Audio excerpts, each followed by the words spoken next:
സ്തോത്രം. ഹല്ലേലൂയ. മഴയുടെ ഒരു കാർമേഘവും കാൺമതക്കോടെ ഒന്നുമില്ല. സ്തോത്രം. തന്റെ ദൃഷ്ടിയിൽ കാൺമതക്കോടെ ഒന്നുമില്ലാതിരിക്കുന്ന സമയത്ത് ഏലിയാവ് സമയത്തിനുള്ളിൽ നിന്ന് വിശ്വാസത്തോടുകൂടി ദർശനത്തോടുകൂടി വെളിപ്പാട് പ്രാപിച്ചുകൊണ്ട് ഏലിയാ വിളിച്ചു പറയുക, വലിയ മഴയുടെ മുഴക്കമുണ്ട്.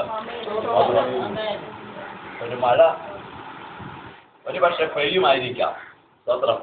ഇന്നത്തെ കാലാവസ്ഥക്കാര് പറയുന്നത് മഴ പെയ്യാനും മഴ പെയ്യാതിരിക്കാനും സ്തോത്രം. ഹല്ലേലൂയ. സാധ്യതയുണ്ട്. സ്തോത്രം. ഏലിയാവ് സാധ്യത ഉണ്ടെന്നല്ല പറഞ്ഞത്. സ്തോത്രം. ഒരു പക്ഷെ അങ്ങനെ ആയിരിക്കാമെന്നല്ല പറഞ്ഞത്. പറഞ്ഞു വലിയ മഴയുടെ മുഴക്കം. സ്തോത്രം. ഹല്ലേലൂയ. അതും ഒരു സാധാരണ മഴയല്ല, ഒരു വലിയ മഴയുടെ മുഴക്കമുണ്ട്. സ്തോത്രം. ഹല്ലേലൂയ. ഇത് പറഞ്ഞിട്ടാ ഏലിയാവ് പ്രാർത്ഥിപ്പാനൊക്കെ കടന്നുപോവുക. സ്തോത്രം. പ്രാർത്ഥിപ്പാനൊക്കെ കടന്നുപോയിട്ട് ബാല്യക്കാരനെ വിളിച്ചു പറഞ്ഞു, നീ പോയി കടലിന് നേരെ നോക്കുക. സ്തോത്രം. ഹല്ലേലൂയ. പറഞ്ഞാൽ മഴയുടെ വല്ല മേഘവും കാർമേഘം ഉണ്ടോ എന്ന് നോക്കണം. സ്തോത്രം. ഹല്ലേലൂയ. ഹല്ലേലൂയ. ബാല്യക്കാരൻ പോയി. ഹല്ലേലൂയ. ഒന്നാമത്തെ തവണ പോയിട്ട് വന്നിട്ട് പറഞ്ഞു, ഏലിയാവേ, നീ പറഞ്ഞത് വെറുതെയാ. സ്തോത്രം. ഹല്ലേലൂയ. നീ പറഞ്ഞത് വെറുതെയാ. ഹല്ലേലൂയ. ഒരു മഴയുമില്ല, മഴയ്ക്കുള്ള ഒരു സാധ്യതയുമില്ല. സ്തോത്രം. ഹല്ലേലൂയ. നമ്മളെ കണ്ണിൽ കേട്ട മാത്രത്തിന് തളർന്നു പോയി. സ്തോത്രം. ഹല്ലേലൂയ. ഏലിയാവ് തളർന്നില്ല. അവൻ പറഞ്ഞു, നീ അങ്ങനെ പോയി 7 പ്രാവശ്യം നോക്കുക. ഹല്ലേലൂയ. ഇങ്ങനെ ഓരോ പ്രാവശ്യവും ഈ ബാല്യക്കാരൻ പോകും. ഹല്ലേലൂയ. ആമേൻ. ഓരോ പ്രാവശ്യം പോയിട്ട് വന്നിട്ട് ഹല്ലേലൂയ അവിടെ എഴുതിയിട്ടില്ലെങ്കിൽ എന്റെ ചിന്ത ഇങ്ങനെയാ. ആ ബാല്യക്കാരൻ വന്ന് പറയും, ഏലിയാവേ, നീ വിളിച്ചു പറഞ്ഞ് വെറും മണ്ടത്തനമാ, വെറും അബദ്ധമാ. ഹല്ലേലൂയ. അത് നീ ഒരു സാധാരണ മഴയുണ്ടെന്നല്ല പറഞ്ഞത്, ഒരു വലിയ മഴയുണ്ടെന്നാ പറഞ്ഞത്. ഇതൊന്നും പറയേണ്ട ഒരു ആവശ്യവും. സ്തോത്രം. ഹല്ലേലൂയ. ആമേൻ. ബാല്യക്കാരൻ മഴയുടെ ഒരു പക്ഷെ എങ്ങനെയായിരിക്കാം, വലിയ മഴ പോയിട്ട് ഒരു ചെറിയ മഴയുടെ അനക്കം പോലും വെച്ചിട്ടില്ല. സ്തോത്രം. ഹല്ലേലൂയ. ഹല്ലേലൂയ. 7ാമത്തെ തവണ സ്തോത്രം ഈ 6 പ്രാവശ്യം പോയി നോക്കിയിട്ട് ഒന്നും കാണാത്തവൻ 7ാം പ്രാവശ്യം കണ്ടത് ഒരു കൈപ്പത്തി. സ്തോത്രം. ഈ പുള്ളിയിലൊരു വിശ്വാസം വന്നിട്ടില്ല. അറിയില്ല ബാല്യക്കാരനിൽ. കാരണം ഈ പുള്ളിക്ക് വല്ല ദർശനം കിട്ടിയിട്ടുണ്ടോ? സ്തോത്രം. ദർശനം കിട്ടാത്തവൻ എപ്പോഴും നിരുത്സാഹപ്പെടുത്തുന്ന വാക്കേ പറയുന്നു. ഹല്ലേലൂയ. ദർശനം കിട്ടിയവനറിയാം അവന് ദൈവമാ ദർശനം കൊടുത്തതെന്ന്. സ്തോത്രം. ഹല്ലേലൂയ. ദർശനം കിട്ടാത്തവൻ അവൻ നിരുത്സാഹത്തിന്റെ വാക്കുകളെ പറയത്തുള്ളൂ. ആമേൻ. ഹല്ലേലൂയ. ഞാൻ ആ ഭാഗം നിർത്തട്ടെ. സ്തോത്രം. ഹല്ലേലൂയ. അവനോട് വന്ന് പറഞ്ഞു, ഒരു കൈപ്പത്തിയുടെ അത്ര മാത്രം മേഘം പോകിയിട്ടുണ്ടോ? ഞാൻ നേരത്തെ പറഞ്ഞ ചിന്ത, നീ പറഞ്ഞത് ഏലിയാവേ വലിയ മഴയുണ്ടെന്ന് പറഞ്ഞത്, നീ പറഞ്ഞതുപോലെ ഒന്നും ഇവിടെ നിന്ന് ഈ കൈപ്പത്തിയുടെ അത്ര മേഘം എന്ന് പറഞ്ഞ എത്ര മഴ കാണും? ഒരു ചാറ്റ മഴയ്ക്ക് വേണ്ടി പോലും ഇല്ല മേഘം. ഹല്ലേലൂയ. ഏലിയാവ് നിനക്ക് തെറ്റുപറ്റിപ്പോയി. ഹല്ലേലൂയ. നീ പറഞ്ഞ് 7 പ്രാവശ്യം പോയി നോക്കാൻ. 7 പ്രാവശ്യം ഞാൻ പോയി നോക്കി. പക്ഷെ 7ാം പ്രാവശ്യം പൊങ്ങിയത് ഇത്രയേ ഉള്ളൂ, ഒരു കൈപ്പത്തിയുടെ, ഒരു മനുഷ്യന്റെ കൈപ്പത്തിയുടെ അത്രയും മാത്രം. ദർശനം കിട്ടാത്തവൻ നിരുത്സാഹം, ദർശനം കിട്ടിയവൻ അത് മതി. കാരണം ബാല്യക്കാര, ദർശനം കിട്ടിയ നിനക്കല്ല, ദർശനം കിട്ടിയത് എനിക്ക്. കൈപ്പത്തിയുടെ മേഘം പൊങ്ങിയെങ്കിൽ അതെനിക്ക് മതി. ഞാൻ പറഞ്ഞൊരു വലിയ മഴയുടെ മുഴക്കമെന്ന് പറഞ്ഞെങ്കിൽ അത് കൈപ്പറ്റിയുടെ അത്രയും മാത്രമേ മേഘം പൊങ്ങിയിട്ടുള്ളെങ്കിൽ അതെനിക്ക് മതി. എന്റെ ദൈവം ഇതിന് വലുതാക്കും. ഈ കൈപ്പത്തിന് അത്രയും മാത്രം മേഘം പൊങ്ങിയത് കേട്ടപ്പോൾ ഏലിയാവ് പറയുക, നീ ആദാമിനോട് പോയി പറ, ഹല്ലേലൂയ, രഥം പൂട്ടി വേഗത്തിൽ ഇറങ്ങിക്കൊള്ളാൻ, മഴ നിന്നെ തടുക്കാതിരിക്കേണ്ടത്. ഹല്ലേലൂയ. നമ്മളൊക്കെ ആണെങ്കിൽ ആകപ്പാടെ തളർന്നു പോയത്. ഞാൻ പറഞ്ഞതൊക്കെ വലിയ ദർശനമാണ്, പക്ഷെ കണ്ടത് ചെറുതാണ്.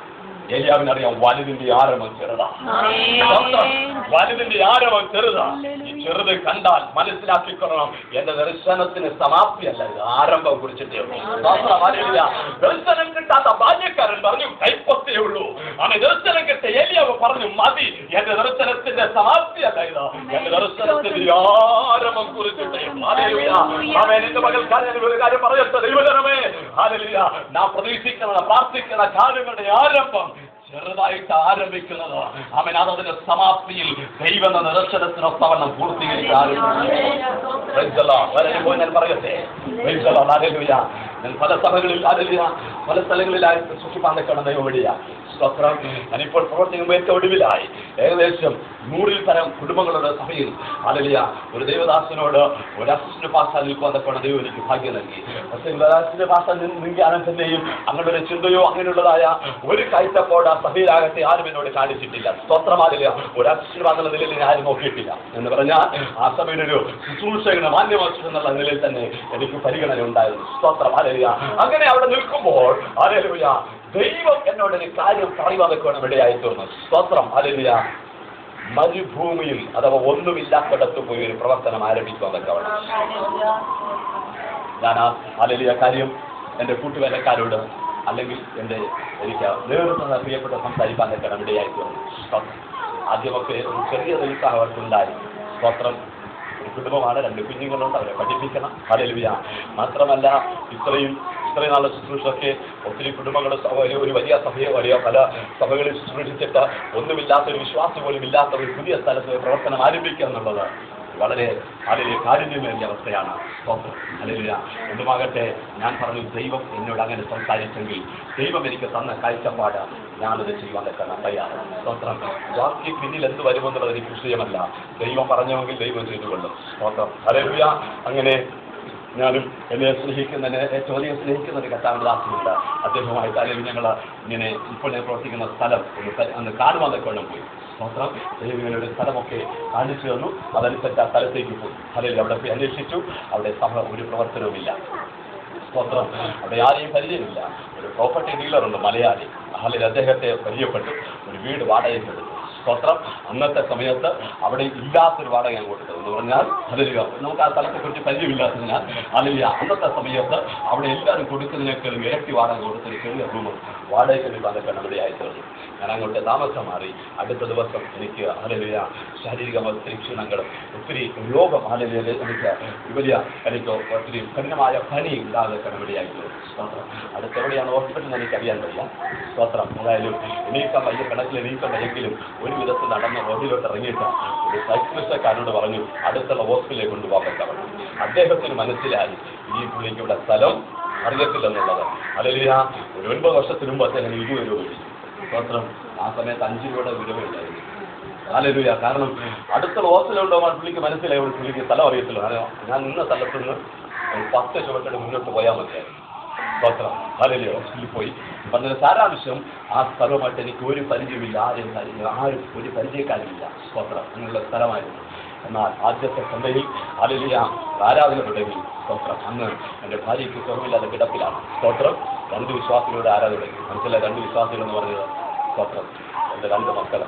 സ്തോത്രം. എൻ്റെ മോനും മോളും അതിൽ ആരാണ് ഒരു പാട്ട് പാടി ഞായറാഴ്ചയാണല്ലോ ഒരു പാട്ട് പാടി അല്പസമയം പ്രാർത്ഥിക്കാൻ നല്ല ചിന്തയോടുകൂടി രാവിലെ പാടപ്പെടുന്നു. ഒരു പാട്ട് പാടിക്കഴിഞ്ഞൊരു സങ്കീർത്തനം ഞാൻ വായിച്ചു കഴിഞ്ഞപ്പോൾ സ്തോത്രം ബ്ലസ്സി എൻ്റെ മോള് പറഞ്ഞു പപ്പ പാസ്റ്റർ, അതുകൊണ്ട് പപ്പ ഇന്ന് പ്രസംഗിക്കണം. സ്തോത്രം. അന്ന് 2ാം ക്ലാസ്സിൽ പഠിക്കുന്ന സമയം. സ്തോത്രം. ഹല്ലേലൂയ. പപ്പ പാസ്റ്റർ, അതുകൊണ്ട് പപ്പ പാസ്റ്റർ ആയതുകൊണ്ട് പ്രസംഗിച്ചേ പറ്റത്തുള്ളൂ. സ്തോത്രം. അങ്ങനെ 2 കുഞ്ഞുങ്ങളുടെ മുൻപിൽ അങ്ങനെ പ്രസംഗിച്ച് അവിടുത്തെ സഭായോഗം തുടങ്ങി. അടുത്ത ആഴ്ച 3 വിശ്വാസികൾ എന്ന് പറഞ്ഞാൽ എൻ്റെ ഭാര്യയും 2 കുഞ്ഞുങ്ങളുമായി ആരാധന ഒരു പാട്ട് പാടിക്കഴിഞ്ഞപ്പോൾ എൻ്റെ ഹൃദയത്തിനുള്ളിൽ ഒരു വലിയ ദൈവാത്മൊരു ചിന്ത തോന്നി. സ്തോത്രം. ഹല്ലേലൂയ. വീട്ടിലെ ചെരുപ്പ് കൊടുക്കുന്ന ഒരു സ്ഥലമുണ്ട്. വീട്ടിനകത്ത് ഞങ്ങളിത് എല്ലാ ചെരുപ്പുകളും പറഞ്ഞ് ഇതുപോലെ ഇവിടെ വീടിൻ്റെ മുറ്റത്തുകൊണ്ടുവന്ന നിരത്തി ഒരു പാട്ട് കഴിഞ്ഞപ്പോൾ നിരത്തി ഇട്ടിട്ട് ദൈവത്തോട് അവിടെ നിന്നുകൊണ്ട് ഇങ്ങനെ പറഞ്ഞു, കർത്താവേ നീ ഞങ്ങളെ ഈ സ്ഥലത്ത് നിന്റെ വേലയ്ക്ക് വേണ്ടി അയച്ചുകൊണ്ട് വലിയ പരിചയക്കാരൻ ഒന്നുമില്ലാത്തതാണ് ഈ സ്ഥലത്ത് കർത്താവ് നീ എന്നെ അയച്ചു. ഈ ചെരുപ്പ് നിറഞ്ഞു കിടക്കുന്നതിനപ്പുറമായി വരുന്ന ആളുകളിൽ ഈ മുറ്റത്തെ ചെരുപ്പ് നിറഞ്ഞു കിടക്കുന്നതിലേക്ക് വിശ്വാസികളെ തരണമെന്ന് പ്രാർത്ഥിക്കാൻ അത്ഭുതം പറയട്ടെ. ഈ ആഴ്ചകൾ കഴിഞ്ഞപ്പോൾ അങ്ങനെ ദൈവവലിക്കത് കടക്കോണ്ട് പറഞ്ഞു. അതിന് കാരണം അന്ന് തന്നെ ചെന്നറിയാമോ ഞങ്ങൾ 3 പേരെ ഏകത്ത് ആരാധനയ്ക്കുണ്ട്.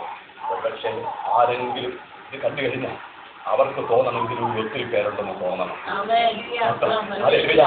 ഇതിനൊരു ഒത്തിരി പേരുണ്ട് നമുക്ക് തോന്നണം. അപ്പോൾ തന്നെ ദൈവത്തോട് പറഞ്ഞു, ദൈവമേ ഇതിലുപരിയായി ചെരുപ്പുകളൊക്കെ ഈ മുറ്റത്ത് നിരന്നു കിടക്കുന്നതിൽ ദൈവം ഞങ്ങൾക്ക് ആത്മാക്കളെ തരണമേ ദൈവത്തോട് പ്രാർത്ഥിപ്പാൻ കടമടിയായി തോന്നി. ഹല്ലേലൂയ. ആമേൻ. ഹല്ലേലൂയ. ദൈവം പ്രാർത്ഥനയെ മാനിച്ചുകൊണ്ട് ദേശത്ത് ചില മാസങ്ങൾ കഴിഞ്ഞപ്പോൾ ഞങ്ങൾക്ക് ദൈവം ആത്മാക്കളെ തരുവാന്ന് പറഞ്ഞു തുടങ്ങി.